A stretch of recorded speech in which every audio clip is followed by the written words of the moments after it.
Good morning, my YouTube friends and family. Hope you're having a good day today. This is Friday. It's been a good week, a long week, but a good week. I've got to mow a few yards, a few lawns, a few properties of mine here in town.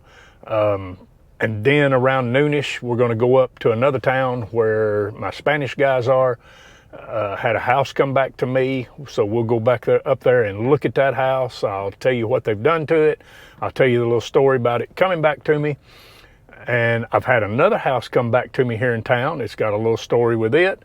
We won't look at that one today. In the next few days, we're going to go in, start doing some demoing. I've had people wanting to rent it, but I'm just not going to rent it right now because I want to go in and put it up to a different level. So we're going to do that to that house. But today we're going to mow a few lawns. I'm going to go up where they are and I'll shoot you some video of that house. So y'all hang tight.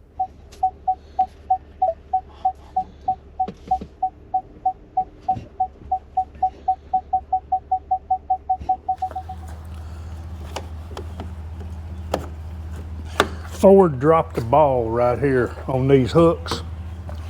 Whoever the engineer was that designed that, he evidently was new or drunk, because they ain't no good. I like the Ford F-250, first Ford I've ever had in my life. That hook design right there is no good for a 3/4 ton truck.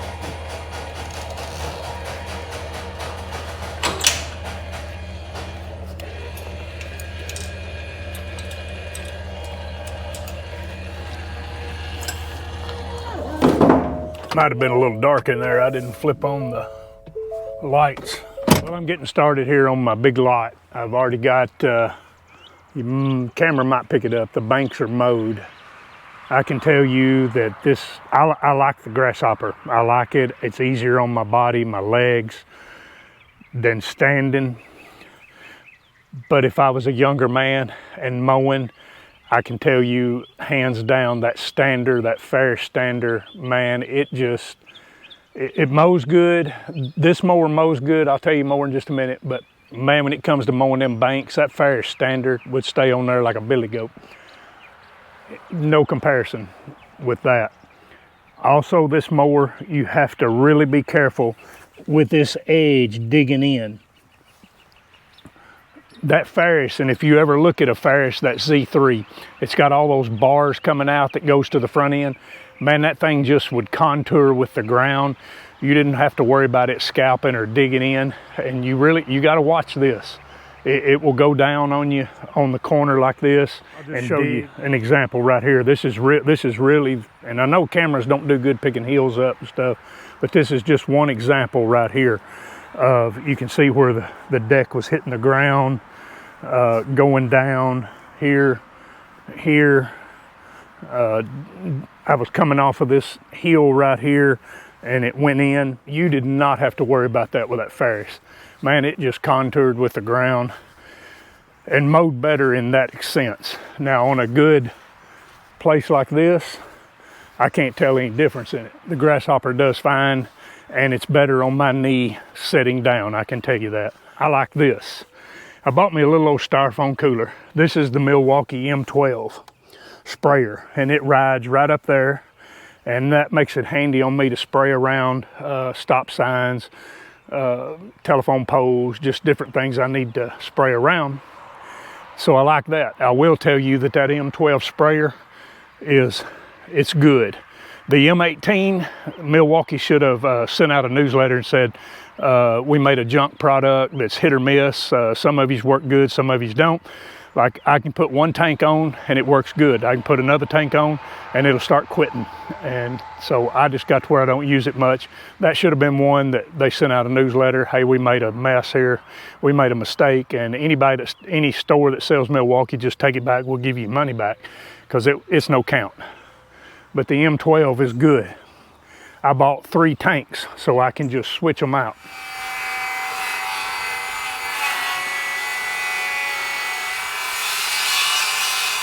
So here they are fixing up the little outbuilding. It didn't look bad. It had a little bit of rotted wood on it. They've taken it off.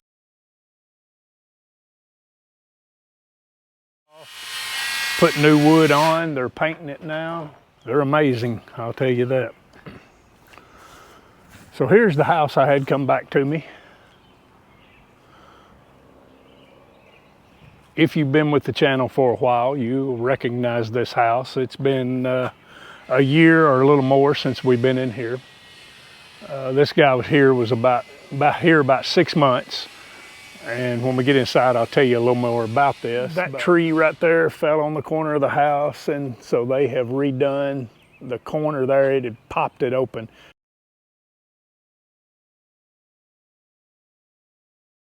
You might notice there's still a board right there that's down a little bit. Knocked it down, but it was going to require pushing that porch up. I didn't want to get into all that, so we're just going to let it ride for now. The drip edge, tore it off, and they put a new drip edge back on. They put a couple new coats of stain on this house. You may remember a couple years ago, Tony and Jason and myself, we painted this house. They painted the door black. Let me get some lights on where you can see. So it's a really nice little solid house. Let me get some more on. I mean, it's old. It's an old house that I have redone. And it has its quirks and whatnot to it because it is an old house, but it's a very nice house. The last remodel, I put new cabinets in. At some time, right after I first bought this, I had a guy working with me named Wayne, and he and I took this wall out right here because that was a wall with a little bitty door to come in, and then that was a wall across there, and we took that out, put a beam in here, a beam in there to support that. And he and I did that to open this up because if you can kind of imagine a wall going across there and just a very small door, I mean, there's not but about 4 foot width between that wall and them cabinets. So it was a little bitty kitchen, and it made the living room small. The refrigerator took some abuse. Stove cleaned up really good. The guys painted all the white in the whole thing, and they wanted to do that. And so I said, go for it. But it's a good little solid house. Back when I first bought this, as old houses, a lot of them don't have many closets, so there was no closet in this bedroom. So we built that wall there that framed that up and made a closet. Then on the second remodel, Jason and Tony, I believe they were involved in this. The guy named Wayne, he and I tiled it, but it was in a cream tile, and of course it was nasty, and so we popped it off and put all new tile on this last time when Jason and Tony were helping me, and we did gray. I know Tony was involved in a lot of that. I do provide a washer and dryer here. I normally don't, but I've got a stackable in because it's in this hallways where it's at. It's in an odd shaped place. This is a small little 2-bedroom. Jason, he did this, built this. He liked burning that wood, you may remember, and staining that wood. And so there wasn't any doors here. So he did a little shelf, a wall right here to hide the hot water heater, put a little shelf in, makes a little linen closet or like for your mops and brooms and vacuum or whatnot. Here's the back bedroom. They had messed up several blinds in this house. And I tell you, there's another thing about those Spanish guys is they sat down and worked with them blinds because these are metal blinds. I have to special order them because the windows are skinny and tall. Those are custom windows and I have to order custom blinds.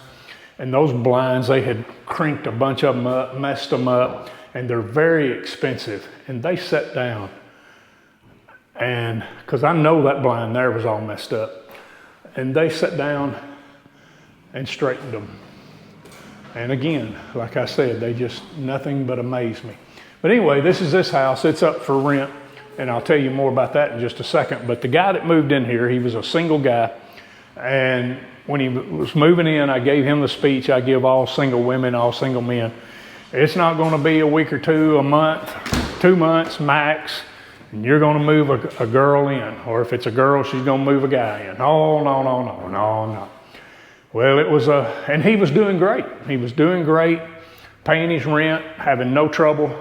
And then he moves this girl in. It was a girl that he had had a child with some time back. They got back together, he moved her in, and she didn't have a job, and to my knowledge, she never even tried to get a job. And I don't understand that when there's a couple and one of them doesn't have a job, especially when you need the money. Me and my wife, we have to work, and we have to work hard. And so when somebody needs the money and one of them's not working, I don't understand that. But anyway, that was the case. So it wasn't but just a few months that he told me, hey, this is just more than we can afford. And it's a bind because his rent had gotten slow, and he was getting it paid, but it got slow getting it paid. And so they moved out. So they'd been here about 6 months. It was just dirty and needed cleaning. And so we did that, and I'm not even going to go into that. Like, you don't have a job and you don't clean the house. So anyway, I'm not going there. Just forget I said that. Just don't even think of it. I've changed my process of renting because I'm trying to stop some of this. I've always had a bad habit of, if you tell me something, I believe you. And so I've gotten myself in some messes with tenants, and that turned into bad tenants when I was thinking they'd be okay, they'd be good tenants. And so we're trying to stop that. My wife and my daughter have kind of stepped in because, and they're trying to help me with it. They're trying to take it over and do it. If you remember a couple videos ago, I told you there was a place in another town. They were building this huge complex. I had a contact there. And so we went and viewed that. I didn't have my camera with me, but what I was after was their applications and their leases. And so I got those, and I have redone my applications. Now it is a 3-page application. I've just come to the point that I'm just going to sit and wait for the good renter to come along. This week here, but I think it was Wednesday, I guess it was. I just put on Facebook that morning, hey, I'd be here 1 to 5. You can come by and view the place, pick up an application. And I had 2 people show up, and neither one of them turned in an application. May not have liked the house. One of them didn't fit. I mean, she had way too many people in her family, and I wasn't going to let them move here. And the other girl, I don't think she's turned in an application. So I think once they read this application, I'm hoping that it deters a lot, because in the past when I'd put them up on Facebook and put them up for rent, I mean, it was just Katie bar the door. It was just 1,000 phone calls, 1,000 text messages, and people just coming and running you to death. And like I said, I put it up the other day, 1 to 5, and I had 2 people showed up in that 1 to 5. Next week, I'm going to do another one next Wednesday, and just, I'll be here, maybe that day I'm going to be here 3 to 7 or 4 to 7, and people can come by and view the place. They can pick up an application, decide whether they want to turn one in. But I'm at the point that I'm just going to sit and wait. These things can sit empty. And I'm going to sit here and wait till somebody good comes along. And I'm just going to force myself to that. I'm always the person that's like, I want to get somebody in here. I want to get somebody in my house. I want to start the money coming in. But through my wife and my daughter talking to me and them kind of taking some of it over, we're not doing that anymore. It's not a show up here, and if you've got your money, you rent it. It's not going to be that no more. I've just had too many people tear up too many houses. Anyway, this gives you a look at this house. It is a really old house, but we've done a lot of work to it. The floors are not real level on it. We've gone underneath and braced them up the best we can and tried to level them up. But just wanted to make you a little short video, show you what we've been doing. We got another house we're going to go to and start demoing before we go back to the apartments. Y'all have a blessed day. Thank you for watching.